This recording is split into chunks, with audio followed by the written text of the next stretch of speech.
పైన ఈ ఇంటి మీద ఆధిపత్యం నాదే. బొమ్మరిల్లు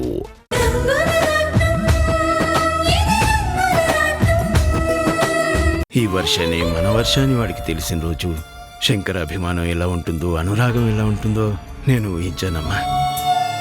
అవునన్నయ్యా, వచ్చేవన్నీ మంచి రోజులే. ఇక అన్ని ఆనందాలే ఉంటాయని నాకిప్పుడిప్పుడే అనిపిస్తోంది. 3 పరిణ జీవితాల్లో మళ్ళీ ఏదో తెలియని ఆశ కలుగుతుంది. అందరం ఒకటయ్యే రోజు ఎంతో దూరం లేదనిపిస్తోందన్నయ్యా. అవునమ్మా, ఇన్నేళ్ళు ఈ 2 కుటుంబాల మధ్య అగాధమే మిగిలింది. అది ఎప్పటికీ మర్చిపోలేమనుకున్నాను. కానీ మనతోనే ఉంటున్న వర్ష మన వర్ష అని తెలిసాక ఈ బాధ ఎన్నో రోజులుండదమ్మా. ఇక అంతా మంచి జరుగుతుంది. త్వరలోనే మనందరం కలిసే రోజులు వస్తాయి. ఉంటానమ్మా. అలాగే అన్నయ్యా.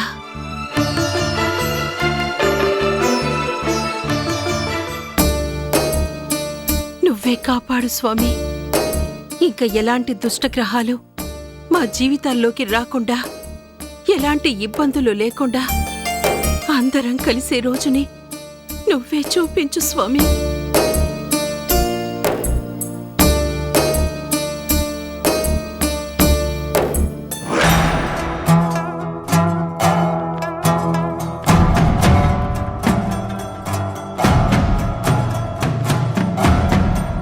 చాలా కలలు కంటున్నా వదినా. అన్నయ్యలో కూడా మార్పు నేను స్పష్టంగా గమనిస్తున్నాను. మీరందరూ ఒక్కటైపోతే మీరంతా హ్యాపీగా ఉంటారు. అప్పుడు నేనేం చెయ్యాలి? దాసిలాగా మీకు సేవలు చెయ్యాలా? పని మనిషిలా ఇదో ఇంట్లో మీ పాదాల దగ్గర బతకడానికి నేను రాలేదు. ఈ ఆర్థిక సామ్రాజ్యాన్ని నా చెప్పు చేతల్లో పెట్టుకోవడానికి వచ్చాను. నా కళ నెరవేరాలి అంటే మీ కలల్ని నేను తొక్కేయాలి. మిమ్మల్ని ఎప్పుడూ కన్నీళ్లలోనే ఉంచాలి. అందుకు ఏం చెయ్యాలో నేను చేస్తాను. నా నుంచి ఏ దేవుడు మిమ్మల్ని కాపాడలేడు.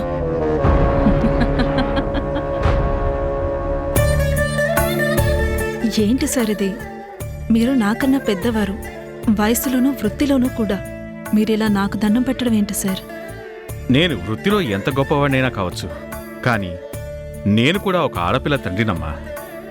నా కూతురు జీవితాన్ని తన తల్లి నాశనం చేస్తుందని తెలిసి కూడా భార్యకి గట్టిగా చెప్పుకోలేని ఒక అసమర్థుడిగా మిగిలిపోయానమ్మా. కూతురు జీవితాన్ని ఎలా నిలబెట్టుకోవాలో కూడా నాకు ఆలోచన రాలేదు. కానీ నేను అడగగానే నువ్వు నాకు సాయం చేశావు. ఒక ఆడపిల్ల ఎలాంటి నింద మోయకూడదో నువ్వు అలాంటి నింద మోయడానికి కూడా సిద్ధపడ్డావు. నా కూతురు జీవితాన్ని నిలబెట్టుకోవడానికి స్వార్థంతోనే నిన్ను అడిగుండొచ్చు, కానీ నిస్వార్థంగా నువ్వు ఒప్పుకొని ఈరోజు మళ్ళీ నా కూతురు తన భర్త దగ్గరికి వెళ్ళేలా చేసిన నీ త్యాగానికి నమస్కారం అమ్మా. భలే వారే సార్. నేను సివిల్స్ చదువుతున్నప్పుడు గోపే మీద నాకు గొప్ప ఇంప్రెషన్ ఉండేది. అలాంటి వ్యక్తి జీవితంలో ఉంటే ఎంతో బాగుంటుందని నేను కూడా ఎన్నోసార్లు అనుకున్నాను. కానీ ఆ అదృష్టం సుష్మాకి దక్కింది. కాళ్ల దగ్గరకు వచ్చిన అదృష్టాన్ని సుష్మా ఎందుకిలా కాళ్లతో తన్నుకుంటుందా అని నేను కూడా ఆలోచించాను. అప్పుడే మీరు నా దగ్గరకొచ్చి ఇలా నాటకం ఆడమని చెప్పారు. నేను కూడా ఆడపిల్లనే కదా, అందుకే ఒక ఆడపిల్ల జీవితాన్ని నిలబెట్టాలని ఒప్పుకున్నాను.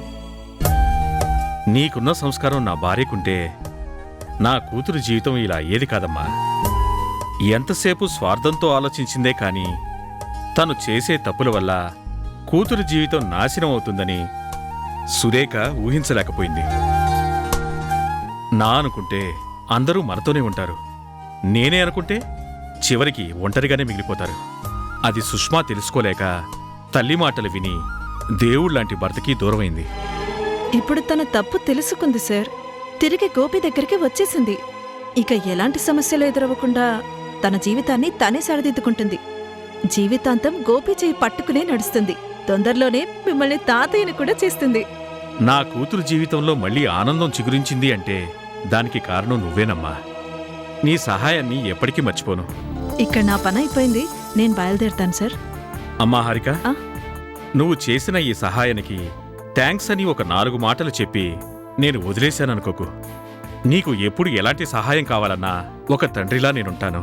అది మాత్రం మర్చిపోకు. ఏంటమ్మా, ఏమైంది? నాన్న అనే మాట అన్నారు కదా, అది ఎంతో నమ్మకాన్నిస్తుంది. ఆడపిల్లకి ఎంత ధైర్యం ఇస్తుందో ఆ 2 అక్షరాల పదం ఒక ఆడపిల్ల జీవితానికి కొండంత ధైర్యాన్నిస్తుంది. మీరు నాకు అలా సాయం చేస్తా అన్నారు, ఆ మాట చాలు సార్. హారిక, ఇంత నాటకం ఆడాం కదా, ఎట్టి పరిస్థితుల్లో కూడా ఈ విషయం బయటికి రాకూడదు. ఈ నాటకం సుష్మాని గోపికి దగ్గర చేయడానికి ఆడింది సార్. ఎప్పుడైతే తన గోపికి దగ్గరైందో ఆ నాటకం గతమైపోయింది. దాని గురించి భవిష్యత్తులో ఎవ్వరితోనూ మాట్లాడను. వస్తాను సార్. ఓకే అమ్మా.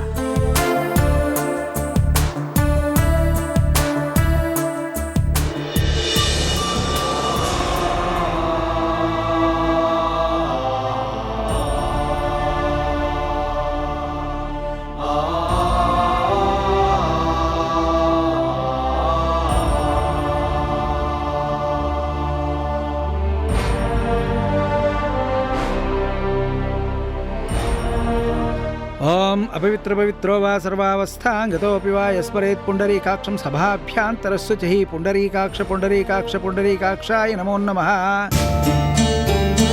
అమ్మ చెయ్యిలా పట్టమ్మ. ఆచమ్య హస్తో ప్రక్షాళ్య ఓం కేశవాయ స్వాహ, ఓం నారాయణాయ స్వాహ, ఓం మాధవాయ స్వాహ.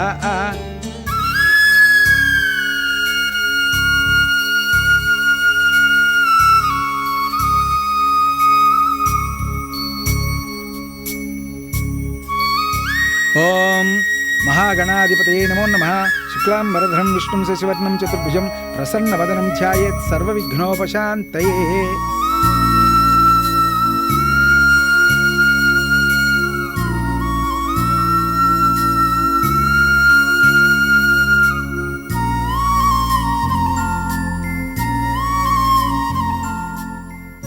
ఏంటొదినా, కార్యక్రమం ఇక్కడ జరుగుతూ ఉంటే నువ్వెవరి కోసం ఎదురు చూస్తున్నా? రావాల్సిన వాళ్ళు, కావాల్సిన వాళ్ళు ఎవరైనా ఉన్నారా? ఇంకెవరి కోసం చూస్తాను? నా మనవరాలి కోసమే చూస్తున్నాను. ఎవరు? వర్ష కోసమా? అవునదినా, నా మనవరాలి పేరున్న వర్ష కోసం.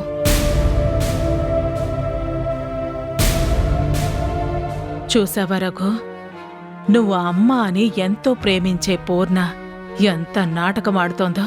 మీ 2వ కూతురు వర్ష ఇక్కడే ఉన్నా ఆ నిజాన్ని మాత్రం బయటికి చెప్పకుండా తనలోనే దాచుకుని వర్ష మీద ప్రేమను చూపిస్తోందే కాని మనవరాలు అన్న మాట మాత్రం చెప్పటం లేదు.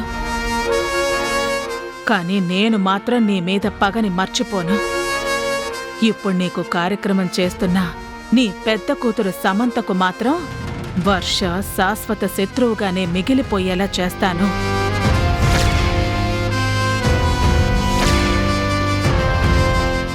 తన చెల్లే తన శత్రువు అని ఈ పిచ్చిదానికి తెలీదు. తెలిసినా వాళ్ళిద్దరినీ కొలవనివ్వను.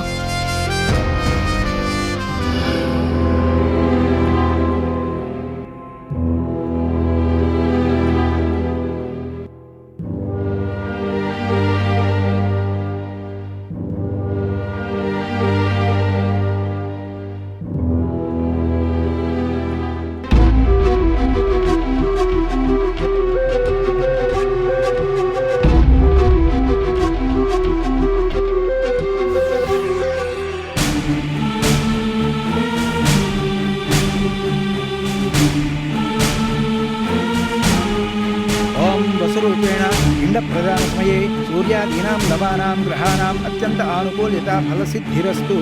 ఓంకారనే మహావీరస్య వృశ్వరజనేశ్వరతి లోకాత్మా త్రిలోకేశ కేశవ. రామ్మా, నువ్వు కూడా ఈరోజు ఈ కార్యక్రమంలో ఉండాలి.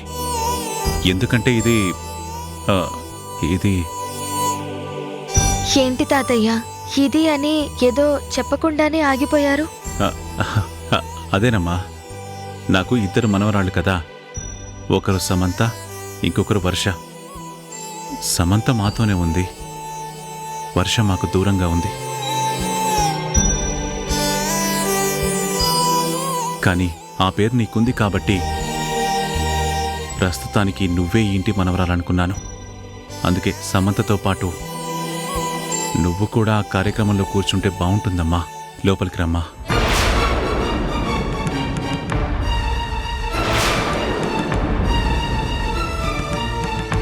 ఓం బ్రహ్మణ్యో బ్రహ్మకృత్ బ్రహ్మ బ్రహ్మ బ్రహ్మ వివర్ధన బ్రహ్మ ఆగు తాతి.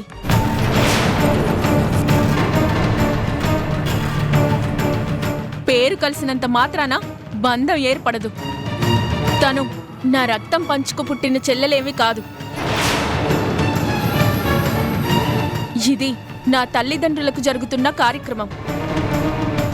వాళ్లకు పిల్లలు మాత్రమే పిండాన్ని పెట్టాలని పంతులు గారే చెప్తున్నారు కదా.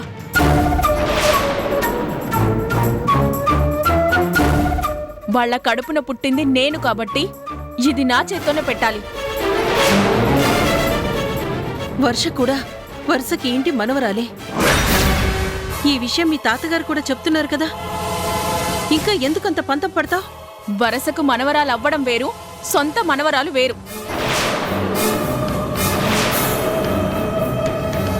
పరాయి వాళ్ళు తాతి అని పిలిచినంత మాత్రాన రక్త సంబంధం కలవదు. కేవలం ఒక అనుబంధం మాత్రమే ఉంటుంది. ఈ కార్యక్రమం చెయ్యాలి అంటే రక్త సంబంధం కలిసి ఉండాలి. అది లేదు కాబట్టి ఇక్కడ కూర్చోడానికి వీల్లేదు. వర్షాయే చెయ్యాలి అంటే ఈ కార్యక్రమం తనతోనే చేయించండి.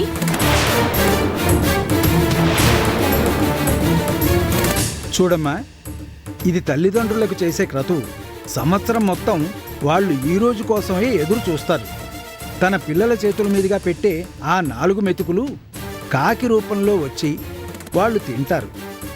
ఇదే ఈ సంవత్సరం అంతా వాళ్ళకి ఆహారంగా మారుతుంది. ఇలాంటి కార్యక్రమాల్లో అలాంటి మాటలు మాట్లాడకూడదు. అన్నయ్య, సమంతకి ఇష్టం లేని పని ఎందుకు చేయిస్తారు? సమంతతోనే చేయించండి. పరాయి మనిషిని దూరంగానే ఉండమనండి.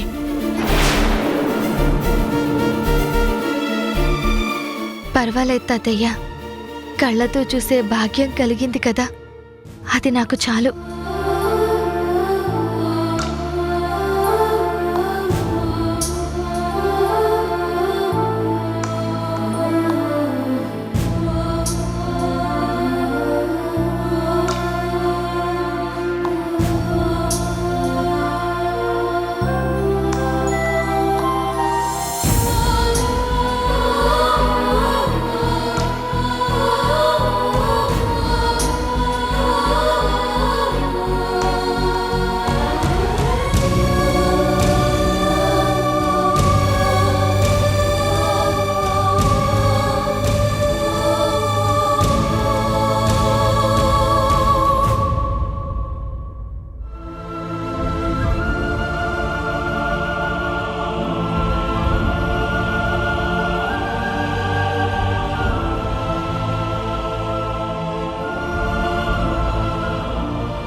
సూర్యం, ఎన్నాళ్ళు కీర్తి ఎక్కడుందో తెలియకుండా దాచావు.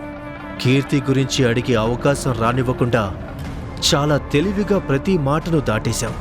కాని ఈరోజు తన తండ్రికి కీర్తి చేత పిండం పెట్టించాలని నువ్వు అనుకున్నావు.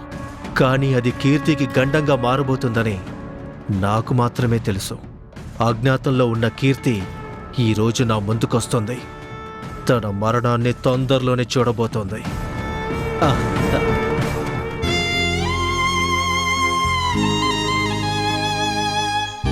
అయ్యా సూర్యం గారు, అన్ని ఏర్పాట్లు పూర్తయ్యాయి. ఇంకా కర్త వస్తే కార్యక్రమం మొదలు పెడతాను. మొదలు పెడదాం పంతులు గారు. ఒక 5 నిమిషాలు. మేము ముఖ్యమైన వ్యక్తి కోసం ఎదురు చూస్తున్నాం. వాళ్ళు రాగానే మొదలు పెడదాం.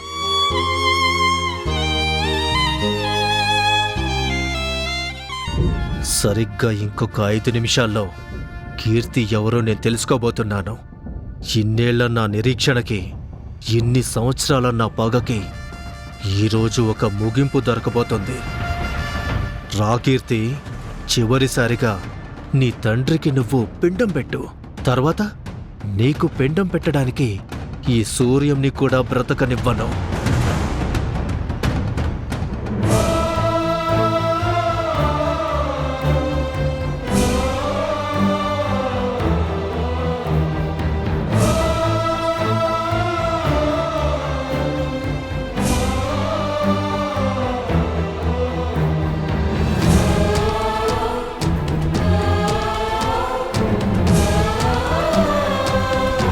ఓం గోవిందాయ నమః, ఓం విష్ణువే నమః, ఓం త్రివిక్రమాయ నమః, ఓం వామనాయ నమః.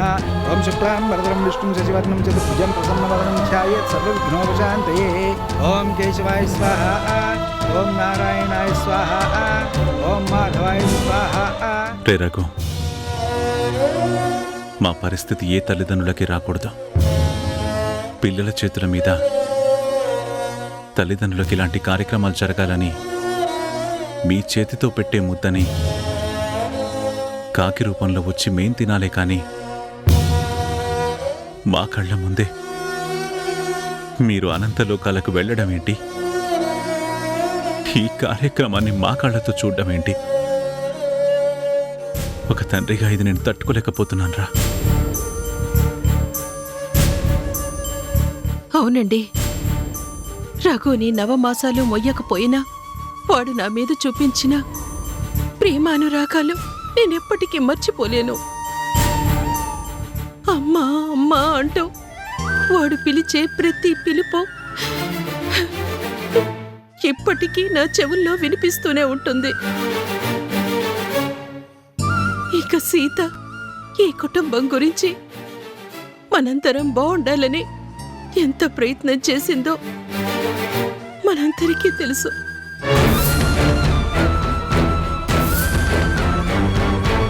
ఆ రోజు వాళ్ల విలువను తెలుసుకోకుండా వాళ్ళని మనం దూరంగా ఉంచాము.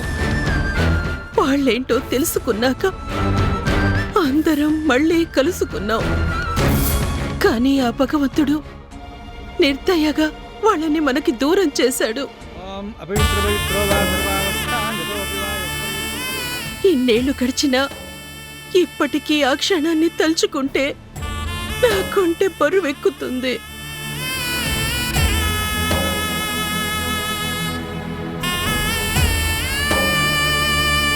మీరు నాకు జన్మనిచ్చిన వారని ఇన్ని సంవత్సరాల తర్వాత నాకు తెలిసింది.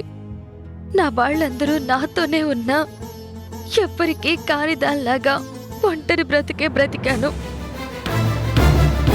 రక్తాన్ని పంచిన ఈ కుటుంబానికి దూరమయ్యాను.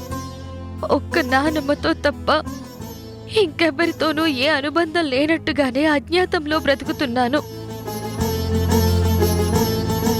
ఇలాంటి బ్రతుకు ఎవ్వరికీ రాకూడదు. కనీసం నా తల్లిదండ్రులకి నా చేత్తో ఒక పిండాన్ని కూడా పెట్టలేని దౌర్భాగ్య స్థితిలో ఎవ్వరూ ఉండకూడదమ్మా. అమ్మా, ఈ పిండాలని ఆ గోడ మీద పెట్టి దండం పెట్టుకోండి. కాకి రూపంలో పితృదేవతలు వచ్చి ఈ ముద్దని తినాలి. అలా తిన్నప్పుడే వాళ్ళు ఏ లోకంలో ఉన్నా సరే వాళ్ళ ఆత్మలు ప్రశాంతంగా ఉన్నాయి అని అర్థం.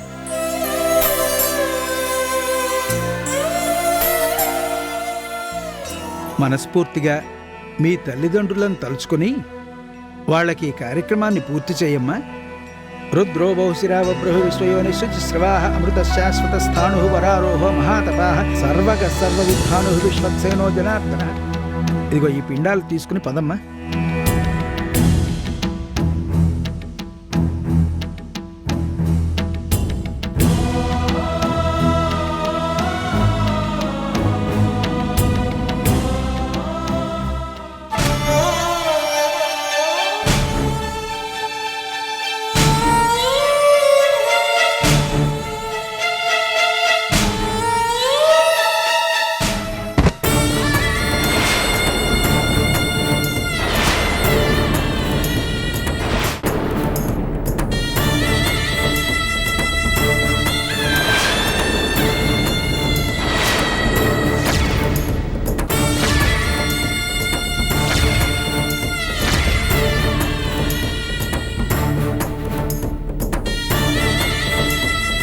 నేను ముందే చెప్పాను కదమ్మా, చాలా జాగ్రత్తగా తీసుకెళ్లాలని. అలా చేయి జార్చుకుంటే ఎలాగా? సమయానికి ఆ అమ్మాయి పట్టుకుంది కాబట్టి సరిపోయింది.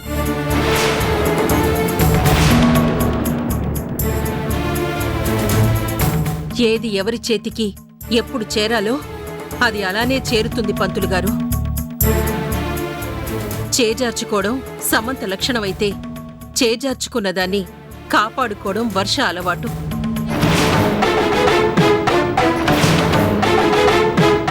నానమ్మ, సమంత ఇదేం కావాలని చెయ్యలేదు, పొరపాటున జరిగింది అంతే.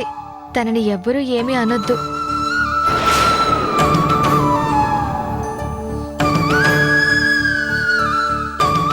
తీసుకెళ్ళి పెట్టు. ఇప్పుడు నీ కళ్ళు చల్లపడ్డాయా? నీ మనసుకి ప్రశాంతత వచ్చిందా? నేను ఏం పాపం చేసుకున్నానో అనుక్షణం నా జీవితంలో నీ వల్లే నాకు బాధ మిగులుతుంది.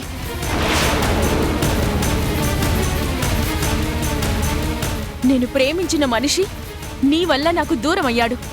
నన్ను ఎంతగానో అభిమానించే ఈ కుటుంబం నాకన్నా నిన్నే ఎక్కువగా ప్రేమిస్తుంది. చివరికి నా తల్లిదండ్రులకు పెట్టే పిండాన్ని కూడా నీ చేత్తో నువ్వు ముట్టుకున్నావు. నీ చేతులు తాకిన ఆ పిండాన్ని మళ్ళీ నా చేతుల్లోకి తీసుకొని నేను నా తల్లిదండ్రులకు పెట్టాలా? అలా ఎప్పటికీ జరగదు.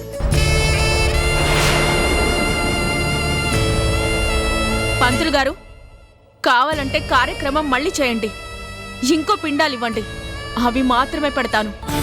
ఏం మాట్లాడుతున్నావే? బుద్ధి జ్ఞానం ఉండేవాళ్లు మాట్లాడే మాటలేనా అవి? కార్యక్రమం చేశాక జాగ్రత్తగా తీసుకువెళ్లాల్సిన బాధ్యత నీది. కాలికేదో తగిలిందని నువ్వు పొరపాటున చేజార్చుకుంటే వర్ష దాన్ని కాపాడింది. అందుకు వర్షాన్ని మెచ్చుకోవడం మానేసి తిరిగి తిడుతున్నావు. కార్యక్రమం అనేది ఒక్కసారి జరిపిస్తారు. పదే పదే చేయటానికి ఇదేం పిల్లలాట కాదు. నీ తల్లిదండ్రులకి సంవత్సరానికి ఒక్కసారి చేసే పితృ కార్యక్రమం. ఎక్కువ మాట్లాడకుండా ఆ పిండాల్ని తీసుకెళ్లి పెట్టు. ఈ విషయంలో ఎవ్వరు ఏం చెప్పినా సరే నేను వినను. అమ్మా రాణి, కీర్తి కనిపించకపోతే ఏమైందమ్మా? నువ్వు ఉన్నావు కదా, అందుకే నీ చేత్తో ఈ కార్యక్రమం జరిపించాలని నేను అనుకుంటున్నాను. కీర్తి లేకుండా ఎవరో అమ్మాయితో ఆ కార్యక్రమం జరిపించడం ఏంటి? ఒకవేళ అలా చేయిస్తే మాత్రం దేవరాజాత్మ శాంతిస్తుందా? ఎవరికీ చెప్పకు, ఇది నీ మనసులోనే పెట్టుకో. ఈ కార్యక్రమం చేస్తున్నది ఆ కీర్తి పాపే.